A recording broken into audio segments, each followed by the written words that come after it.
All right. What's up, Dougie? What's good, bro? Chilling, man. How you living? I'm good, man. I mean, we're fucking in Romania. Yeah. So. Bucharest. Bucharest. We here working, baby. So, Blake, tell the people, who are you? I mean, obviously, I know who you are, but Yeah, my name is Blake Bagby. I'm Bag Bizzle. Bag Bizzle. I'm an actor and comedian, and I'm also working production. Sick. Yeah. What's your production company? Chakra Bros. You know about it. Saw, dude. Yeah. Yeah. Yeah, man. I mean, we're here in Romania. We had the podcast set up, so we figured we'd get some content. Yeah, I figured I'd hop in the seat. You'd hop in that seat. The hot seat? Yeah, we'd. Andrew Tate literally sat there yesterday. That's right. So I figured We out here. maybe I'll get a little bit of that misogyny rubbed off on me, dude. Yeah, you're like a mid A Rom, dude, right? mid G. Yeah. You're Yeah, not- I'm trying to, yeah. You're not bottom G. Yeah. And you're not the top G. Yeah, You're like I'm mid G. You're mid G. I like that. That's what's up, bro. Like, so talk to me. How did you get into acting, being a comedian? Like, what were some of your inspirations? Yeah, I mean, when I was a little kid, honestly, this is really weird, but like when I was a tiny kid, do you remember Pee Wee Herman? I used to do the like Pee Wee Herman dance for people, you know, and like people loved it. And I was like, I want to be an actor when I get older. I want to be an actor. And then I went to arts high school for acting, and then college for acting. And then I did professional theater for a long time. Really? I didn't know that. Yeah, like classical theater mostly, but also other You stuff. were on stage dancing, New singing York, with the Chicago, yeah. And then finally moved to LA to do it. Sick. Did you do any Broadway stuff? Like I did off Broadway. I did. cool, yeah. Yeah, I did stuff at Second Stage. Yeah. And stuff, I know that place. Yeah. Yeah, that's sick. Yeah. And then you moved to LA. And then I moved to LA and started acting. You know, and I was missing the artistic side of acting, like because you could show up to set, you don't even like rehearse anything. You have like 3 lines you shoot for a day and you're done. Yeah. Like theater, you do a role for months. You gotta really sink embody your the teeth into character. it. Yeah, Like yeah. you find, you know, all these. What's his motivation? Exactly. Yeah. And I missed the live. Maybe it's because I need like instant gratification. Right. I missed the live, you know, people and the gestalt of like being in it. So I started doing. I always thought, you know, I love comedy, but like Yeah. I was like, I gotta get out there, and so I started doing comedy to get that live aspect back into it. And now I'm focused more on comedy than acting, but I still like the ultimate goal is to end up, you know, Being an actor. yeah. Like a paid. Maybe have you ever done any comedian roles on? Oh yeah, I've played like some funny roles. I just recently, the last film I did, like in February, I played like a wild drug dealer that was hilarious, you know. Which I mean, typecast or what? Yeah, I'm saying. Yeah. Why you just? Was his name Blake? Like No, it was Bliss, which is pretty close. Sick. Yeah. His name was Bliss Yeah. Bagby. Yeah. Yeah. So yeah, exactly. That's dope, bro. I didn't know anything about that, like theater background. Oh yeah, That's yeah. kind of cool. And then you know, I did like a couple episodes on Days of Our Lives and stuff. What? Yeah. Like As another drug dealer. Were you? Yeah, I was a cocaine dealer. Yeah. That's sick. Were you like John Cena? You remember that movie? What movie was that? That John Cena pulled out the whole like fishing box and he had a bunch of drugs in there? Was that? I don't know about it. I did see Ricky Stenicki recently that he's in, the new one, where he's like an actor, but he's like in Reno, like doing like donkey shows. No, I haven't seen that. But Oh yeah, but that's how I feel. you doing donkey shows? No, I feel like the guy who. his Yeah, character. who, like Okay. that. Like that is his, the claim to fame is like. Bro, I wouldn't put it past you doing donkey shows. You're a wild dude. Bro. I mean, love yeah. it. That's what's up, bro. So, okay, so you in front of the camera. Yeah. But you also work behind the camera. A lot Absolutely. of people don't know that. Yeah, I just had to be part of it. You know what I mean? If I couldn't be acting or in front of the camera, then I still wanted to be on set and part of it. Like yeah. I just love it. Like I would just go to like some of my friends that have be working and stuff. I would just just show up to help out for free. Yeah, you know? just hands. Yeah, just hands. What gave you that like that itch? Like what were some of the like? I asked this question yesterday. Like what was that first like hit? I need to be on sets. Like what was your first experience like that? Man, I don't know what the first hit for like on set was really. Yeah. Or what was the first like hit that made you say, "This is what I want to do. I want to be in or around sets."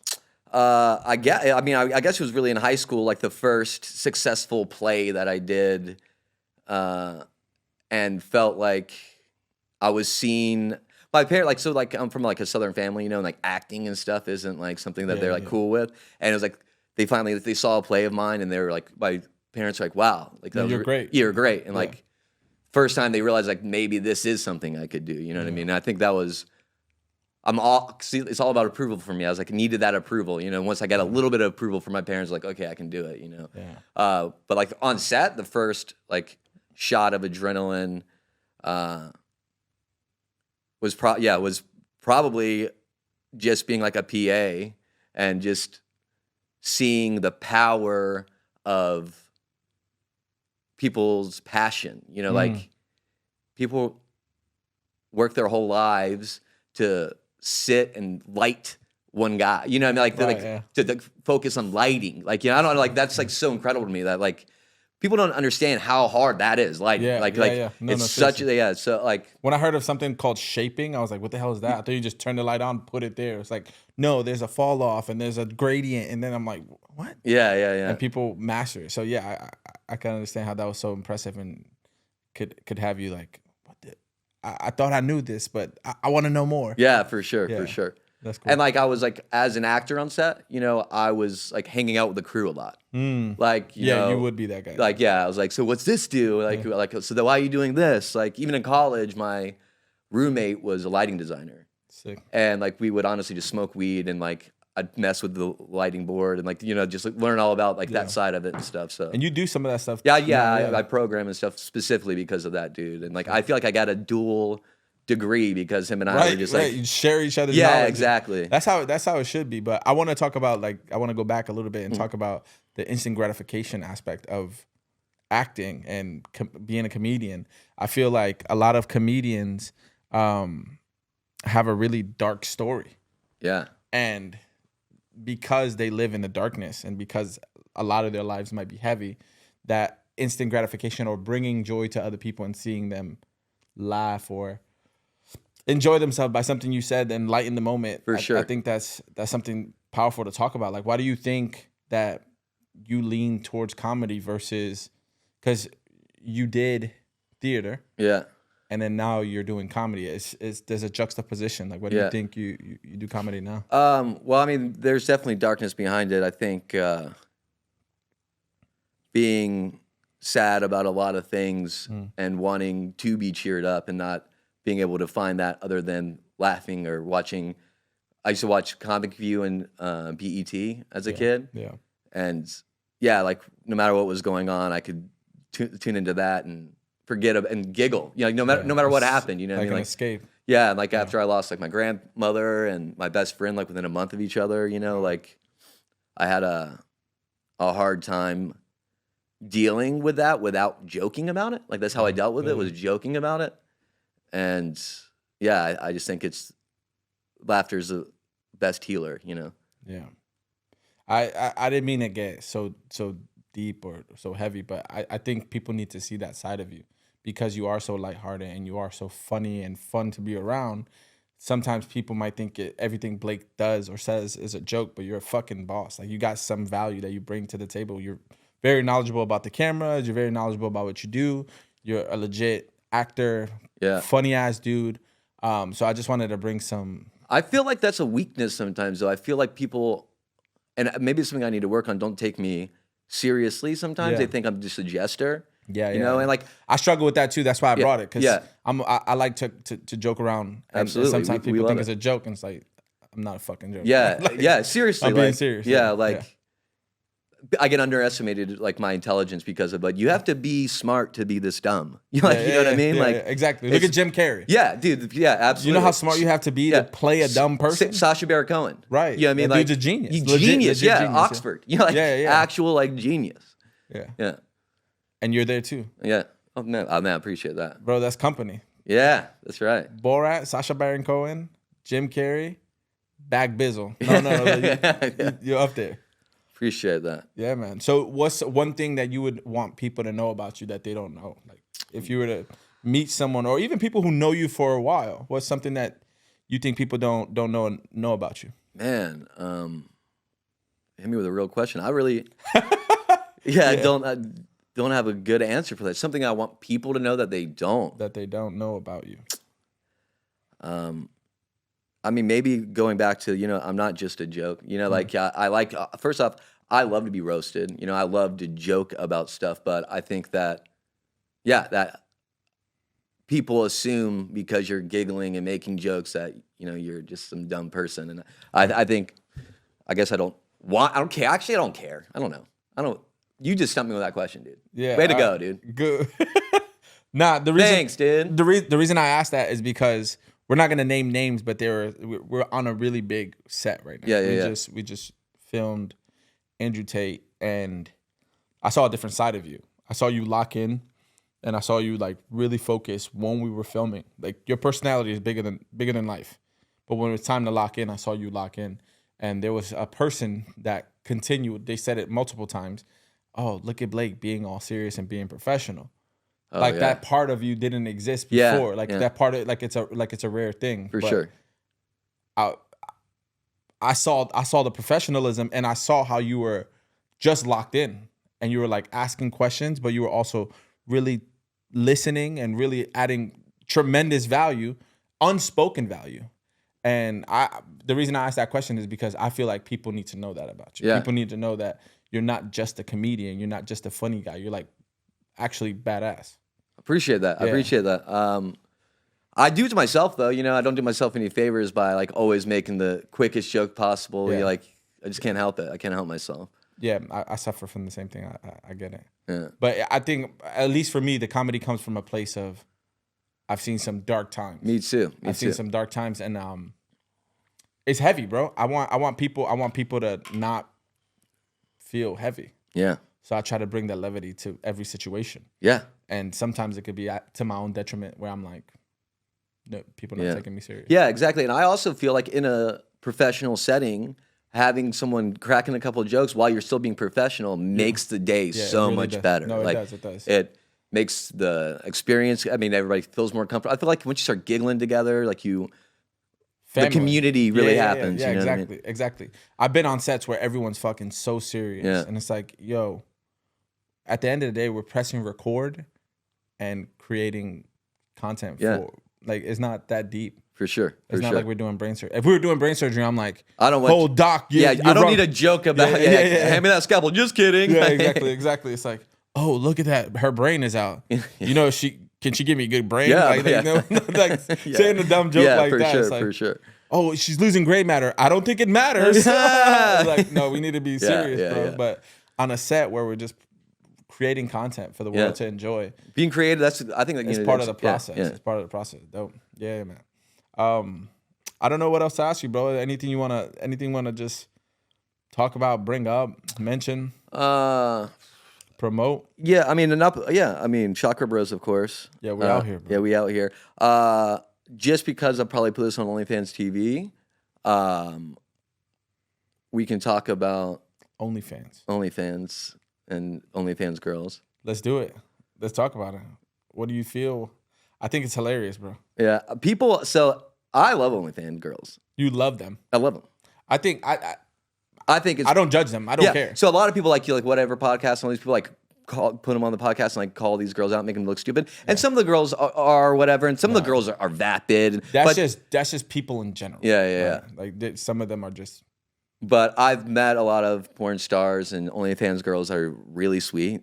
Yeah. Like super sweet girls. No, but like really, like they're smart. More than, some of them are just smart, nice tits. Motivated. Yeah. And like, they're like, would you ever date an OnlyFans girl? Like, would you marry an OnlyFans girl that porn's out there forever? I'm like, dude, so is that money in your bank account. Like, not forever, but like, what other avenue can you make money like that so quickly? Right. And then be the support for your family. Do you know what I mean? True. Like, financial stability is a very big part of having a family. Like, I won't bring a kid into the world until I can give them everything. Yeah, I agree. You know what I mean? That without them having to want for anything. You know what I mean? Right. So, yeah, I've dated a couple OnlyFans and porn star girls, and I mean the lifestyle, like the sex worker lifestyle, is definitely a hard one, maybe to get used to. A hard one. But yeah, I mean, I've loved some of those girls. So Yeah, and let's talk about that because that's such a unique experience. Not everyone lives that life, right? There might be some people who are like, man, I really wish I could hook up with X star or this OnlyFans girl or be in that world. How does it feel to date those kinds of women? To date those, because certainly a stigma around it. maybe I have something inside me that needs, like I said, approval. Approval, yeah. Yeah. So like the fact that other people want my Want your girl. girlfriend, like, is You like, like that? I like that. That's. You know what I mean? I Like, mean, I think I like that I have something that they can't have. they can't have. Yeah. It's like a.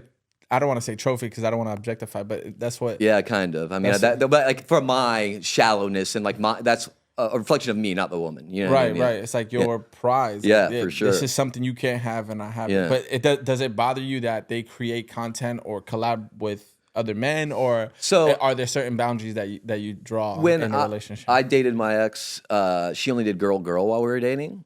And she was a porn star. Yeah. Okay. And It's so funny. I'm not gonna. I don't want to shout her out or anything, but yeah. You know who you are. Yeah, she knows who she is. I miss you. No. I did love her. Chakra Bros. Yeah, but she only did girl while we dated, and I mean, I started once I fell in love with her. I kind of had still an issue with it. Like I started to have an issue with it, like my own insecurities. Once you fell in love. Fell in love with her. you're Like, I didn't care wanna- at first. I was like, we're just having This is sex. fun, we're This is just hooking fun, up, yeah. whatever. Yeah.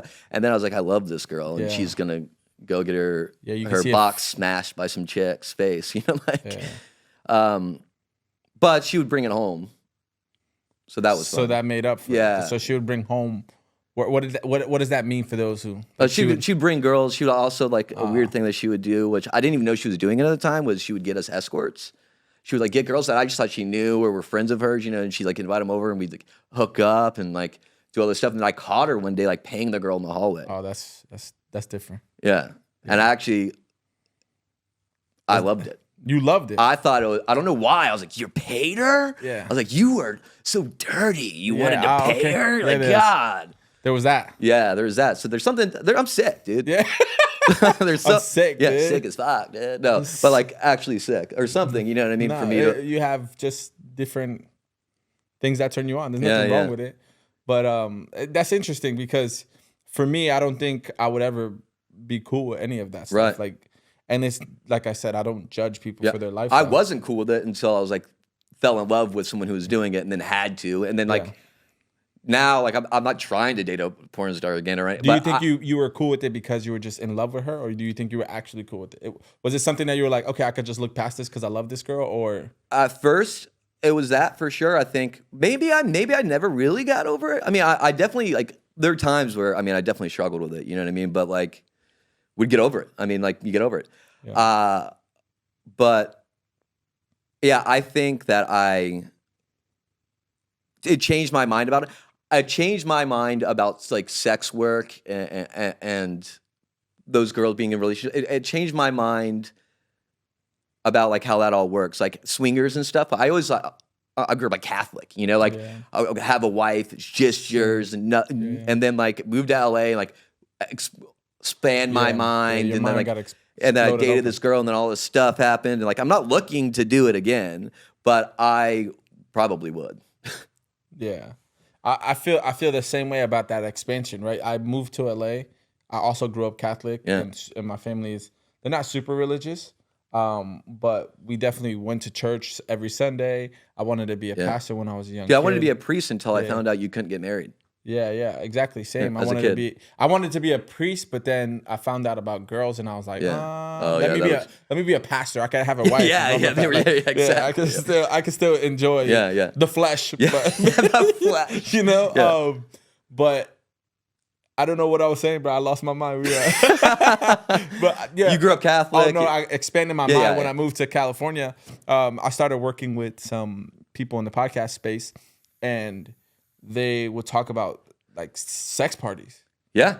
And but but like in a spiritual aspect, it's like we would go there and we'd like, do mantras and mudras and pray together and have sex, and it's like, People are doing what? dude. And they say it's a sex party, but it's an orgy. Yeah, but real talk, those kinds of parties is kind of what have brought me back to spirituality a little bit.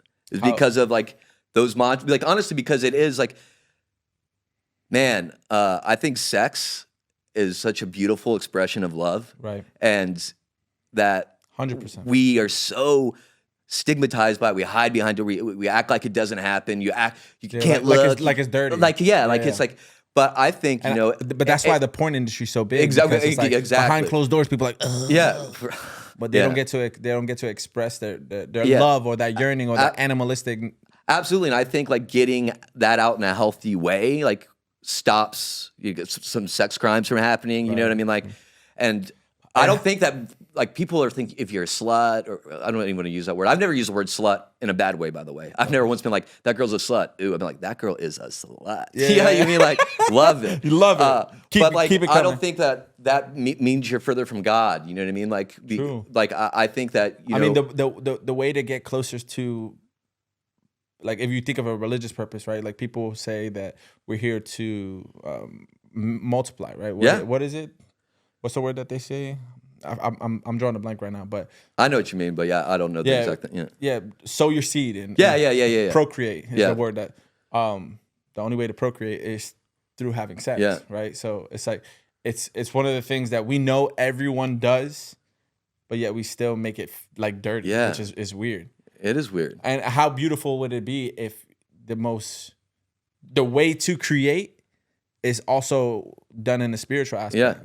And celebrated. Yeah, it's celebrated like that, like Kama Sutra. Yeah. It's like a super religious way to have sex and do a lot of different positions. Yeah, but the basis is in religion. It's like it's religious. Yeah, absolutely. Yeah, I think that people are, especially the super Southern like Bible Belt people, are just so judgmental, and then they're like behind closed doors, like shoving Bibles up their butts. You know what I mean? Like they're doing like wild stuff and like different stuff. Yeah. I just think that it goes back to that sexual repression. A healthy release instead of like repressing it and then it becomes something else. And then it's like rage. It just builds up and then it explodes. Yeah. And you fucking end up doing some weird stuff. Innocent people. Yeah, for sure. Versus like having an outlet and it not being deemed bad. Yeah. Right? Like I was talking to somebody, and I was like, I'm trying to give up masturbation. Yeah, that's a hard one. And someone said, pun intended. Yeah, exactly. And someone said, why are you trying to give it up? Like it could be a healthy release. What you have to visit or look at is, why are you doing it? Right? Are you releasing? Are you addicted to porn? Yeah. Are you just watching it? I had a porn addiction for a minute, I think. Yeah. And what I told him was like, the reason why I feel like I need to stop masturbating is because it feels dirty. Like I do it behind closed doors. I'm in the shower in the corner, looking in the corner, and just like sound all the way down to your phone. all the way down, and I'm like, right? But it felt dirty, and it's like I can't even masturbate freely in my own house. Do something that's like And he said that I think that's something to revisit. Is it the masturbation that you're ashamed of, or is there some sexual shame? Like, why can't you masturbate? Like, I have a wife. Yeah. And we're sexually active. Shout out to my wife. We're sexually active. Hey. And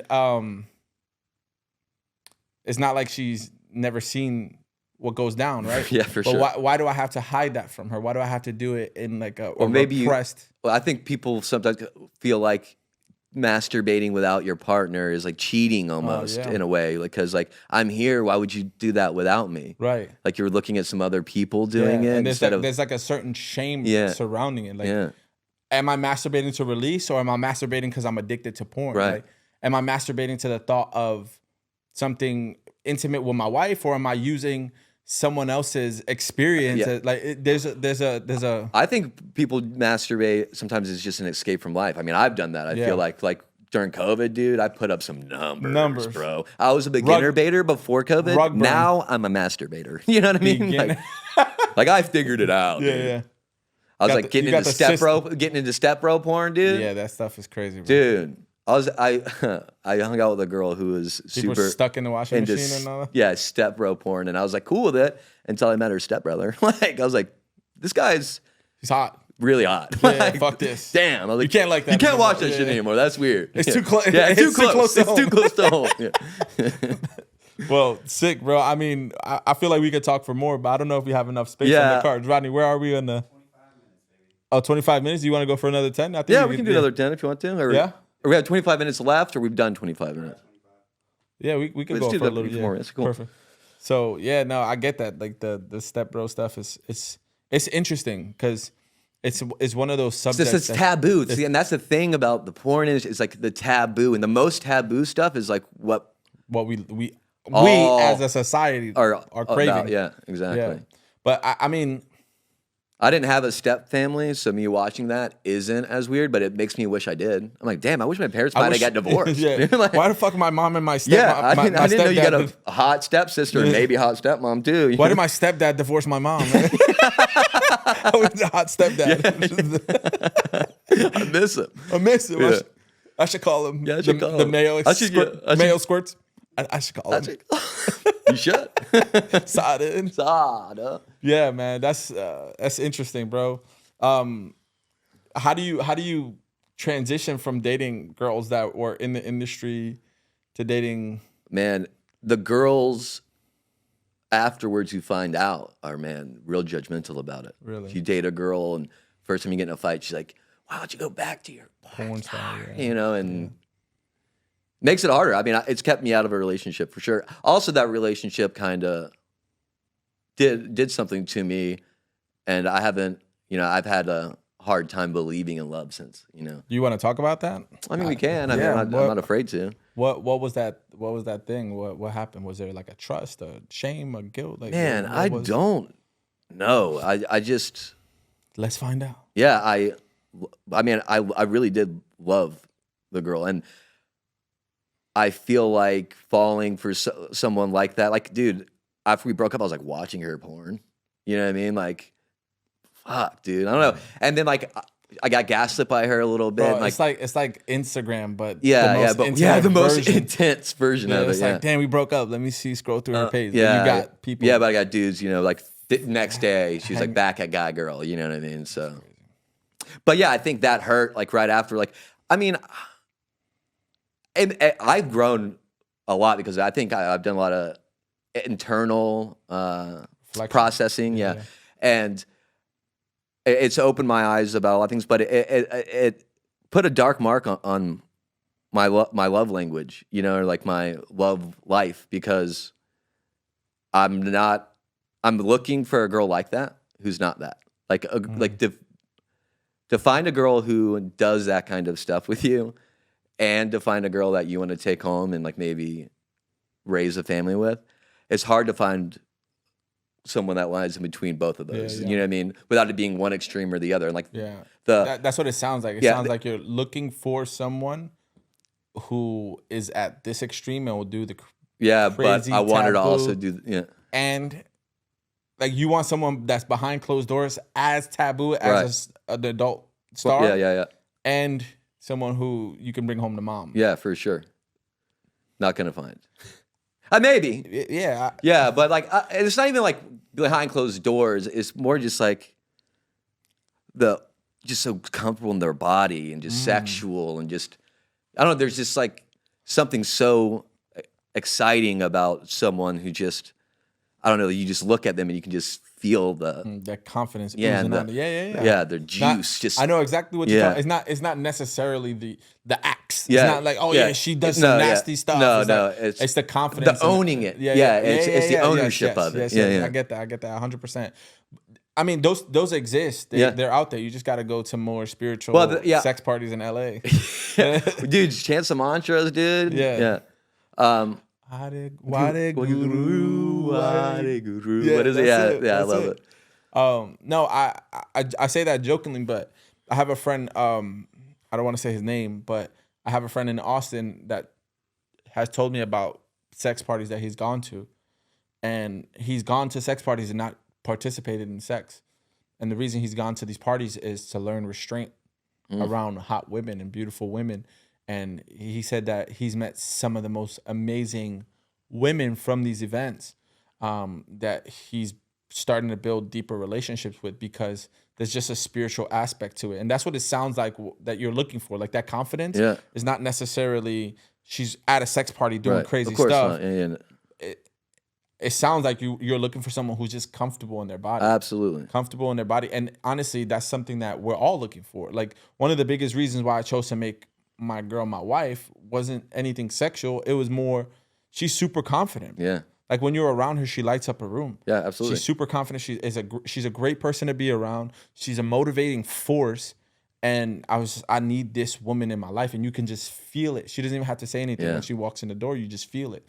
And yeah. I have a hard time after this relationship hitting on girls. I don't know if it's this like new age of like you're not allowed to say anything. You know, like, tough. It's but tough, like I'm like so in LA. You get me too just for saying you're beautiful. Dude, absolutely. Yeah. Like, and like LA women are really, really rough to hit on and do stuff, because most of them are out there looking for a rich sugar daddy, or like they're looking for, a lot of them are looking for something else. I'm not trying to generalize all the women out there, because there's great women in LA, obviously, beautiful women in LA. I think it's the paradigm. I think it's how you see the world is the reflection of what you receive back, right? So in your mind, you're thinking, oh, these women are like this, and there are some women that are like that. But honestly, I think it's me. You got to fish. You got to fish in different ponds. For sure. But yeah, I think you're gonna find somebody. Oh, well, eventually. It is tough. It's not something I'm super like looking for right now, because I'm the kind of guy that gets in a relationship and then like madly in love, stop eating. You know what I mean? Like, don't live my own life. You know what I mean? We're an extension of each other. Yeah, exactly. So I need to focus more on me doing me before I can. That's me being the best me to give to someone else. I don't think I'm there. Bro, that's the key right there. When you become the best version of yourself, what happens is you start, I mean, this is super esoteric, but you start moving different. You see the world differently. You start vibrating different. Your vibe is different. Your frequency. So who you attract is also different. Absolutely. So when you become a better version of yourself, I know it sounds so cliche, fall in love with you first but it's the truth. When you fall in love with who you are and you don't need anybody, and you are comfortable and confident what you're looking for in a woman, you have to also exemplify in yourself. For sure. I feel like I don't deserve it sometimes. Like, you know what I mean? Like, well, that's something that you have to dig into, because you feel like you don't deserve it. Your mind is going to create a reality where you don't deserve it. And they're going to show you proof that you don't deserve it. So you're going to be introduced to a bunch of women that are going to teach you that you don't deserve it. And it's just going to continue to amplify that thought. Yeah, I feel like I've been in that loop. I mean, especially COVID put everybody in a thing, but after my ex, and you know, like, and then like dating a woman like that, and then wanting to be honest and open with new women, like the new type of girl I might be looking for, a lot of them right away will shut it down because of that. You dated a porn star, it's over. Yeah. So I think just recently I've like made the decision to actually like really focus on myself and like do the better stuff. Like, I've been saying it forever, but actually do the steps, the work. Yeah, instead of just being in the spiritual realm and just sort of like hanging out on the sideline, like actually doing the work. You know, you gotta plunge. Yeah, for sure. Yeah, and that plunge is gonna be worth it once you really dissect where that shame and that guilt is coming from, or that lack of feeling like you deserve it. Once you dissect that and you really dig in, and you find out what's the cause of that, and you start plucking that out, and this is no longer me. This is not my reality. Things are gonna shift for you, because you'll fall in love with who you are, the light and the dark. And then when you find someone, that person is also gonna be a reflection of that light, that dark, and that appreciation. That's what happened with me and Tiffany. When we first started dating, I was homeless. I was sleeping out of somebody's van, and I reached out to her and I was like, hey, well, she called me and I was like, well, I'm in a bad situation right now. She was like, come stay at my house. And this is just before COVID. I was gonna stay at her house for a week, and just to sleep on her couch and get my own place. You were just friends at the time? We were just friends, She was like, you could come stay at my house for a week. And then the third day we were there, COVID happened. And we were locked down for like 6 months. So COVID kind of was the best thing that ever happened. Best thing that ever happened to me. But in that process, I did some of the work. I dove deep into who I am, and I realized that how I saw a relationship wasn't even me. Did she help you with that? She did, because she was a sounding board. Yeah. But I could challenge my perspectives on how I saw women. I could challenge my perspectives on how I saw relationships. And then I had a person that I could feed that new information to, and she was a reflection of that. And then I realized, damn, this woman is everything that I ever looked for. But because I decided to do the work, because I decided to like dive deep and challenge my views, I was able to discover that, oh, wow, yeah, this is the girl. And I think if every man did something similar to I think that, everyone can challenge your views. I think that is something people don't do. Yeah. Everybody's afraid to do. But that's what makes humans humans, absolutely. right? It's like, Change is. I'm a red, I'm a Republican, I'm a Democrat. I only vote this way, I only vote that way. It's like, yeah, bro, you got to vote for in my life, I've been Democrat and I've been Me Republican. Too. Like, Me too. I thought, they're only Republican from the South. Everybody was Republican. I went to college in Chicago and didn't know that everybody was a Democrat there. Right. I just thought everybody was Republicans, and I told people I was a Republican, and they were like, "Oh, they you fucking racist!" Me. They hated me. You blonde hair, blue eyed white guy from the South. Absolutely. But I was like, I'm 18 years old. I don't know anything. What I haven't voted yet. Yeah. Like I don't have an opinion yet, really. Exactly. And then like I became a liberal. I thought, you know what I mean? But now I'm like, now I'm good. I don't choose anybody. Yeah, bro. I'm good inside. Yeah, for sure, dude. Like you don't want my vote, dude. I'm liberal and I date porn stars, bro. But I've also got some conservative values. Yeah, exactly. Exactly. But yeah, I mean, I feel like we could talk for long. Yeah, but we should cut it off. I think so. Yeah. Rodney's over. He wants to get on the mic, bro. He's ready. He said, "Damn, there's no space for me." That's right. Well, I appreciate it, dude. Yo, tell everybody where they can find you. Blake Bagby on Instagram, Daddy Black Blak on TikTok, and Wild Dude Comedy on YouTube. Yes, sir. And do you have any upcoming shows in LA? Or? Yeah, I have a show. The 16th of April at State Social House at 10 p.m. That's in a week. Yeah. So this probably won't be out. Yeah. But yeah. Any upcoming shows? But I'll be doing shows coming up, and I'll post. I'll attach it to just follow him on social and you'll know. Yeah, I post on social. He's a funny guy. If you like dark comedy, if you like, he's the man, bro. Like follow this dude. Appreciate it. Thank you, man. Thank you so much, Matrix. Love you, buddy. Yes, sir.